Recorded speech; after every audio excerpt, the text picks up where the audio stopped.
Harka fuudhee akkam jirtu kabajamtoota daawwattoota YouTube 4 kilo daily guyyaa har'aa dhimma fayyaa sammuu fi buna dhuguu jedhu irratti yaada muraasa wal jijjiirraa akkan waliin turtan affeerraa keenya toora keenya 4 kilo daily subscribe share like gochuu hin dagatina ergaawwan karaa YouTube keenya kana yeroo dabarsinu akkasin dhaqqabuuf jecha kanneen kan bira akka ga'uufillee qoodi geessan guddaadha jechuudha.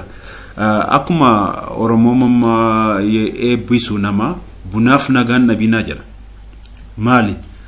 Mee bunniif nagaan akkamitti wal bira fidee Oromoo yoo jenne waan baay'ee nama dhibu. Akkuma namni tokko nagaan ba'ee galuun murteessaa akka ta'e nageenyi yoo jiraate wanti hunduu nagaa keessatti akkuma ta'e bunnillee value yookaan immoo gatii kana fakkaatu qaba jechuudha. Kanaaf Oromoon bunaaf nagaa hin dhabina. Kanarratti hundaa'ummee bunni maal fayyada? Hariiroo hawaasummaa keessatti gama saayinsiitiin qorannoowwan adda addaa maal agarsiisuu kan jedhu kan waliin ilaallu ta'a jechuudha. Biyya keenya keessumaa naannoon keenya Oromiyaan dinagdee biyya kana buna kanaan utubdee akka jirtu eenyumaafuu ifaadha. Bunni sadarkaa idil addunyaatti illee gabaan bunaa yeroo ammaa kanatti gatii guddaa akka qabuu fi biyya keenya keessatti illee amma gatiin bunaa haga kiiloon tokko birrii 370 hanga 400 illee ka gurguramaa jira jechuudha kan gatii giddu galeessa.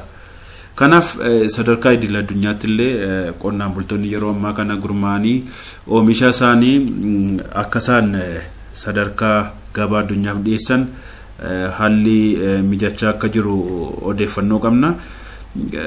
Kan akka ka'umsaatti yoo fudhanne bunni maali fayyada jennee yoo fudhanne kan hundi keenya beeknu yeroo baay'ee namni biyya keenya buna danfisee achirratti waliin mari'ata dhimma hawaasummaa isaa ollaan bultee wal gaafata hariiroo obbolummaa jireenya ollummaa kan itti cimsatudha jechuudha.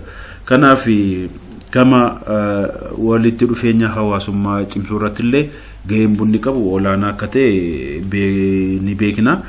Biyya keenya keessatti bunna dhugaatii irra darbee faayidaa hawaasummaa hedduu oolaa. Haa ta'uuti gama qorannoowwan garaagaraa biyyoota adda addaatti yeroo adda addaatti ba'an yoo argine yeroo baay'ee miidhaa isaarratti kan xiyyeeffatan hin jiru.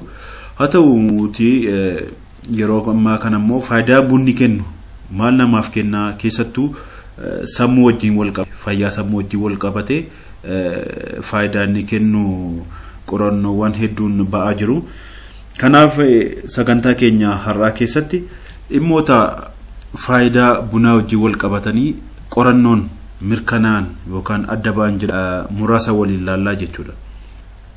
Inni tokkoffaa yookaan jalqabaa dadammaqina yookaan alertness namaaf kennuutiin kan beekamu bunni keessumaayyuu barattootaa fi namoota halkan hojii hojjetan baay'inaan ni dhugamaa jechuudha bunni.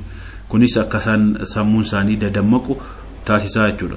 Kunis akkamitti yoo jenne kanas kan godhu bunni keemikaala sammuu keessatti argamu adenosaayinii jedhamu kan nama dadhabsiisuu fi hirriba namatti fidu ni hir'isaa jechuudha. Namni yoo buna haalaan dhuge keemikaalli kun akka dadhabu yookiin gadi buutaa. Kanaaf namni hirribii akka hin qabneef akka hin dadhabneef ni gargaara jechuudha. Kanaaf natti fakkaata namoonni tokko gaafa bunni akaamu aarasaa fuunfatu kaan ammoo kiisii isaanii keessa yookaan boorsaa keessatti illee baattatanii buna kan deeman jiru jechuudha. Yeroo bunni akaamu namoonni tokko baay'inaan bakka baay'eetti kan agarru aara bunaa kana urgeeffatu. Mana keessatti illee namootaaf yeroo bunni akaamee dhumu itti qabanii aarsuu gariin immoo manuma keessatti illee yoo aare urgaa manaa foolii manaa jijjiiraa jechuudha. Manni foolii gaarii akka qabaatuuf bunni shoora olaanaa taphataa jechuudha. Kanaaf egaa yeroo baay'ee bunna kana yeroo foolii bunaa kana ijoolleen dubaraa haadholiin akaanii namatti qabanii akka buna kana urgaa'ee jedhanii eebbisu. Hammam akka inni urgaa foolii jijjiiruu atmosferii keessa jiru naannoo keessa jiru akka inni bareechuu kan agarsiisu jechuudha. Faayidaan bunaa inni jalqaba miira dadammaqsuu wajjin wal qabataa jechuudha. Kan lammaffaa faayidaan bunni qabu sammuu wajjin wal qabatee kuusaa yaadannoo gaarii akka qabaatan nama taasisaa jechuudha. Bunni keemikaala aseetaayilkool jedhamu gochuu danda'a. Keemikaala aseetaayilkool jedhamu baay'inaan akka qaamni keenya yookiin sammuu keenya keessaa burqu gochuudhaaf bunni ni fayyada jechuudha. Kanaaf faayidaa danuu keemikaalli kun qabu keessaa tokko immoo sammuu keessa yaadannoo yookaan meemorii kan jennu kuusuudha. Kanaaf yeroo dheeraaf namoonni buna dhugan dandeettii yaadachuu isaanii cimsuurra darbee dhiibbaa dhiigaa yookaan Alzheimer jedhamu dullumaa wal qabatee dhufurraa kan ittifamaniif gargaaruu danda'udha jechaadha. Qabxii biraa faayidaa bunaa fi bunaa sammuu wajjin wal qabate dhibee mukuu depression kan jennu sanii jechuudha. Ittisuufis bunni faayidaa olaanaa qaba jechaadha. Hunda buna dhugan carraan dhibee mukuutiin yookaan mukaa'uutiin qabamuu isaanii kanneen hin dhumneerraa 15% ni hir'isaa jedha argannoon qorannoo. Kanaaf buna yeroo baay'ee yoo dhugame dhibee mukuu depression kan jedhan sana ittisuuf yookaan hir'isuuf illee gahee guddaa akka qabu. Qabxii arfaffaan kaasuu barbaadu bunni carraa of ajjeesu yookaan immoo suusaayidii ni hir'isas jedhama jechuudha. Namoonni of ajjeesan baay'een isaanii sababa dhibee mukuutiin yookiin depressioniin waan itti dhufe akka ta'e beekamaadha. Egaa dhibee mukuu hir'isuuf carraa of ajjeesuu nama parsantaa 50 ni hir'isaa jedhameetu ragaan qorannoorraa bahe kan agarsiisu. Qabxii hojiitti milkaa'ina akka qabaatan nama godha bunni jedhama. Qorannoon haaraa akka agarsiisutti namoonni buna dhugan carraan guddina argachuu isaaniillee maaliif namoonni kun hojii isaaniitti si'atoo akka milkaan isaan taasisa. Kanarraa kan ka'e guddinallee akka argatan kan agarsiisu qorannoon ifoomseera. Kun kan ta'u bunni dammaqina waan kennuufi hojii isaaniitti dammaqoo ta'uun darbees carraa namoota baay'ee wajjin jedhama. Kun immoo dhiphuu fi yaaddoo dinagdee hir'isuun fayyaa sammuu namaa akka eegu kaa'aa jechaadha. Qabxii jaaffaan harkisa jaalalaa dabalu qabatan dadammaqanii fi simboon isaanii waan dabaluuf harkisi jaalalaa isaanii gidduu jirullee ni dabala. Hariiroo sila jenne hojii wal qabata. Namni hin dadammaqaa hin kakaa namatti hin gooruu miira gaarii nama akka ilaalan taasisa. Yeroo kana jaalala yookaan immoo hariiroon nama waliin jiru akka dabalu gochuu irratti bunni shoora olaanaa akka taphatu kan ragaan. Qabxii torbaffaan waliin akka laallu barbaadu faayidaan bunaa kabiraa cooma garaa keessaa yookaan boorcii kan jennu hir'isuu fi ilaalchi namoonni ofiif qaban illee akka dabalu akka taasisu kan agarsiisu jechuudha qorannoon. Kunneen bu'aa bunni irraa argannu ta'an malee immoo gama biraatiin qorannoon gariin immoo miidhaallee qabaa kan jedhan jiru. Bunni yoo garmalee dhugame miidhaan kunis kan inni akka haal dureetti kaa'e garmalee yoo dhugame miidhaaleen sammuu yookaan qorqalbii dhufuu danda'a.